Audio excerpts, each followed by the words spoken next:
এরকম ভূমিকা ছিল, আবার বিপক্ষ শক্তিও ছিল, সাংবাদিকদের মধ্যেও ছিল। আমরা দেখেছি সেই সময় সেই ধরনের ভূমিকাও আমরা ছিল। তো আপনারা সাংবাদিকরা যেহেতু এই আন্দোলন অনেক বেশি হচ্ছে ডিজিটাল মিডিয়ায়, অনেক ফুটেজ, অনেক তথ্যচিত্র এই আন্দোলনে অনেক ভূমিকা রেখেছিল, ফলে এইটা সাংবাদিকরা সক্রিয়তা না থাকলে আসলে সম্ভব হতো না। প্রকাশ্যে পরোক্ষভাবে গোপনে আপনারা সেই সাহসী ভূমিকা পালন করেছেন, এটার জন্য আমরা কৃতজ্ঞতা জানাই। আমরা জানি আমাদের প্রায় 6 জনের মতো সাংবাদিক শহীদ হয়েছেন, আমাদের শহীদ প্রিয় সম্মানিত মা উনি উপস্থিত আছেন, এবং প্রায় কয়েকশো সাংবাদিক আহত হয়েছেন, এবং অনেকে এখনো যাদের গায়ে পিরিয়ড রয়েছে, গুলিবিদ্ধ অবস্থায় আছে।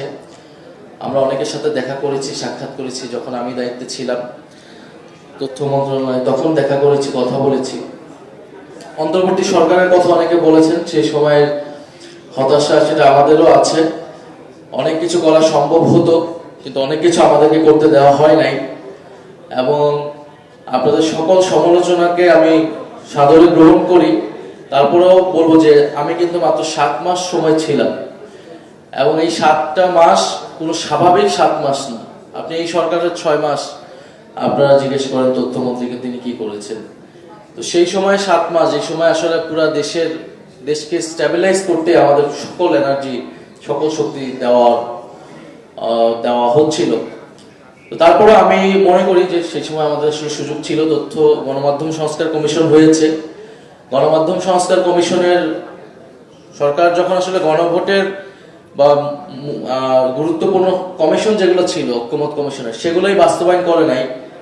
ফলে এখন গণমাধ্যম সংস্কার কমিশনের যে দাবিগুলো, সেগুলো আসলে আমরা বলাও ভুলে গিয়েছি। তারপরে আজকের অনুষ্ঠান থেকে আমরা বলবো গণমাধ্যম সংস্কার কমিশনের সাংবাদিকদের সুরক্ষা আইন সহ অনেকগুলা ভালো পলিসি এসেছিল, সেগুলা এই সরকারে বাস্তবায়ন করা যাতে সরকার করে, সেই কমিশন অনুযায়ী সেই দাবি আমরা জানাচ্ছি। এই সরকার আসার সময় পরে অনেক হাউস থেকে বিভিন্ন সাংবাদিকদেরকে বের করে দেওয়া হচ্ছে। এখন টিভির 4 জন সাংবাদিকের কথা আমরা পার্লামেন্টেও বলেছি। তাহলে এই কাজগুলো যাতে, এই হয়রানিগুলো যাতে না করা হয়, সাংবাদিকদের সুরক্ষা যদি আমরা নিশ্চিত করতে না পারি, তাহলে তারা স্বাধীনভাবে কাজ করতে পারবে না। এবং আমি বলবো যে আমাদের যেহেতু আমি তথ্য মন্ত্রণালয়ের দায়িত্বে ছিলাম, ফলে গণমাধ্যমকে আমি আগে কখনো এইভাবে দেখি নাই, কিন্তু গণমাধ্যমকে ভিতর থেকে বোঝার অনেক সুযোগ হয়েছে যে এখানে কত পরস্পর বিরোধী স্বার্থ পক্ষ আসলে এখানে কাজ করে। মালিক পক্ষ, সম্পাদকদের আদর্শ নীতিমালা, আবার যারা সাংবাদিক তাদের এক ধরনের স্বার্থ, পরস্পর বিরোধী অনেকগুলো পক্ষ এখানে কাজ করে। তারপরে সেখানে রাজনৈতিক দলগুলোর প্রভাব ফেলার চেষ্টা থাকে। তো আমরাও বলতে গেলে যে নতুন দল হিসেবে, বা যখন আমরা বৈষম্যবিরোধী ছাত্র আন্দোলন ছিলাম, আপনাদের মনে থাকার কথা, আমরা মিডিয়ার কাছ থেকে কিন্তু আমরা যে ধরনের ব্যবহার পেয়েছি, বিশেষত আপনি দেখবেন কয়েকদিন আগেও হাসনাত আব্দুল্লাহর একটা বক্তব্যের কারণে একটা মিডিয়া তাকে নিয়ে 24 ঘন্টায় 20 থেকে 30টা বা 48 ঘন্টায় এরকম 20 থেকে 30টা রিপোর্ট তাকে নিয়ে করেছে। তো এইটা কোন ধরনের সাংবাদিকতা?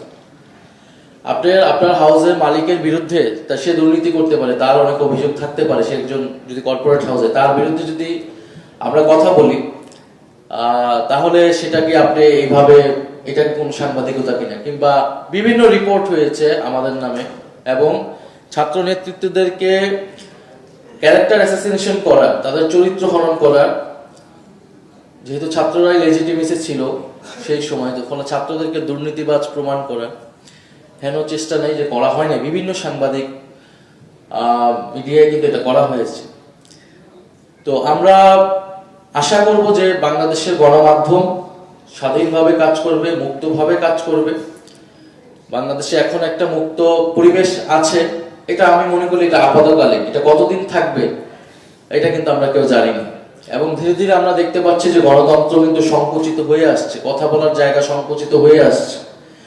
ফলে সেই সংকোচন ঠেকাতে হবে আপনাদের, আমাদের সবাইকে মিলেই। সাংবাদিকদের ভূমিকাটা পালন করলেই হয়, সত্য এবং বস্তুনিষ্ঠ সংবাদটা প্রচার করলেই যথেষ্ট হয়। আর রাজনৈতিক দল হিসেবে আমরা আমাদের ভূমিকা পালন করব। আমরা এখন শুনতেছি যে যখন আমরা গণতান্ত্রিকভাবে কোনো প্রোটেস্ট করতেছি, আমরা যখন বলতেছি গ্যাস বা বিদ্যুৎ কে নিশ্চিত করতে হবে, সরবরাহ নিশ্চিত করতে হবে এই সরকারের, তখন এটাকে বলা হচ্ছে হঠকারিতা সরকার প্রধানের সর্বোচ্চ জায়গা থেকে। তো আমরা কিন্তু কোন দিকে যাচ্ছি এটা আপনাদের বোঝা উচিত, আমাদের এখানে যারা আছে, যে আপনি যখন গণতান্ত্রিক আন্দোলন, গণতান্ত্রিকভাবে আমি প্রতিবাদ জানাচ্ছি, সেটাকে বলা হচ্ছে হঠকারিতা, বলা হচ্ছে বাস ভাঙচুর আমরা আগের মতো চাই না, রাস্তায় বসে বিক্ষোভ আমরা চাই না। তো রাস্তায় বসে বিক্ষোভ কিন্তু এটা একটা বৈধ গণতান্ত্রিক আন্দোলনের পদ্ধতি। তো কালকে যখন আমি রাস্তায় নামবো প্ল্যাকার্ড হাতে নিয়ে, তখন বলা হবে যে আমি বাস ভাঙচুরের জন্য নামছি এবং আমাকে কিন্তু গ্রেফতার করা হবে, মামলা দেওয়া হবে। এই ন্যারেটিভ সরকারের জায়গা থেকে তৈরি করা হচ্ছে।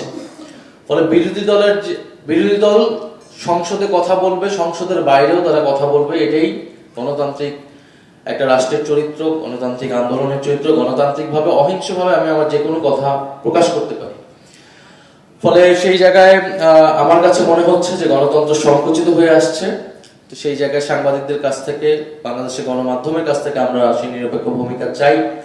আমরা অন্তর্বর্তী সরকার সবাই বিভিন্ন সাংবাদিক প্রতিষ্ঠানে অগ্নিসংযোগ থেকে শুরু করে এই ধরনের ঘটনা ঘটেছে, আমরা সেগুলোরও প্রতিবাদ জানিয়েছি। আমরা সাংবাদিক হাউস বা তাদের নীতিমালা ভিন্ন হতে পারে, আদর্শিক ভিন্নতা থাকতে পারে, কিন্তু আমরা কখনোই এই ধরনের সহিংস পদ্ধতিকে আমরা কখনো সমর্থন করি না। একইভাবে আমাদের বিরুদ্ধেও যেসব সকল মিডিয়া, বোঝাই যাচ্ছে এটা খুবই রাজনৈতিক, ব্যবসায়ী স্বার্থ জড়িত, রাজনৈতিক স্বার্থ জড়িত, কিন্তু আমরা এখনো গণতান্ত্রিকভাবে এগুলো প্রোটেস্ট করে যাচ্ছি, কথা বলে যাচ্ছি। এবং সরকারের কাছে আহ্বান জানাবো যে যারা এই জুলাই গণঅভ্যুত্থানে যে সকল সাংবাদিকরা শহীদ হয়েছেন, আহত হয়েছেন, তাদের যাতে তাদের ব্যবস্থা সরকার করে, অন্তর্বর্তী সরকারের সময় নেওয়া উদ্যোগগুলো যাতে চলমান রাখে, এবং সাংবাদিকদের তাদের বেশি কিছু চাওয়া নেই, তাদের চাওয়া তারা সঠিকভাবে তাদের পেশাদারিত্ব কাজটা করতে চায়, সেটা যাতে সরকার বা কোনো রাজনৈতিক শক্তি সেটার বাধা হয়ে না দাঁড়ায়, তারাও নিরপেক্ষভাবে কাজ করে। আমরা একটা রেসপন্সিবল জার্নালিজম চাই, একই সাথে রেসপন্সিবল পলিটিক্স চাই। তো সেইটাই আমরা প্রত্যাশা করছি আজকের অনুষ্ঠান থেকেও। আমি জানি লাঞ্চের সময় হয়ে গিয়েছে, আর আপনাদের হয়তো অনেক ক্ষোভ, অভিযোগ আমাদের কাছে, আমাদের প্রতি আপনারা জানালেন অভ্যুত্থানের পরে। হয়তো আপনাদের সাথে আরো বসা উচিত ছিল, হয়তো আরো অনেক কিছু করা উচিত ছিল, সেটা করতে পারি নাই, সেটার দুঃখ প্রকাশ করি। কিন্তু আমি মনে করি পরিবর্তন সম্ভব, কারণ আমরা যেই দেশ যে এখনো যেই জায়গায় আছে সেখান থেকে আমরা পিছনের দিকে যেতে চাই না, এটাই আমাদের সকলের চাওয়া। আমরা এখান থেকে সামনের দিকে চাই যে গণভোটের গণরায়গুলো বাস্তবায়ন হবে, আমাদের বিচার, গণহত্যার বিচার সেটা নিশ্চিত হবে, আমাদের স্বাধীন সার্বভৌম পররাষ্ট্রনীতি তৈরি হবে, এবং আমাদের গণতন্ত্র, আমাদের গণতান্ত্রিক প্রতিষ্ঠানগুলা সুরক্ষিত হবে। ব্যক্তির ইচ্ছায় কোনোদিন মত প্রকাশের স্বাধীনতা টিকে থাকে না, গণতন্ত্র টিকে থাকে না। গণতন্ত্র টিকে থাকে যদি প্রতিষ্ঠান শক্তিশালী হয়। গণমাধ্যম একটা এরকম প্রতিষ্ঠান, সেই প্রতিষ্ঠানকে আমরা যত বেশি নিরপেক্ষ শক্তিশালী করতে পারবো, এদেশে গণতন্ত্র টিকে থাকবে, গণতান্ত্রিক আন্দোলন টিকে থাকবে। ফলে আপনাদেরকে আমি আবারও ধন্যবাদ জানাচ্ছি, যারা আমাদের এই গণ অভ্যুত্থানে ছিলেন, আমাদেরকে সহযোগিতা করেছেন। এই গণ অভ্যুত্থান আপনাদের জন্যই সফল।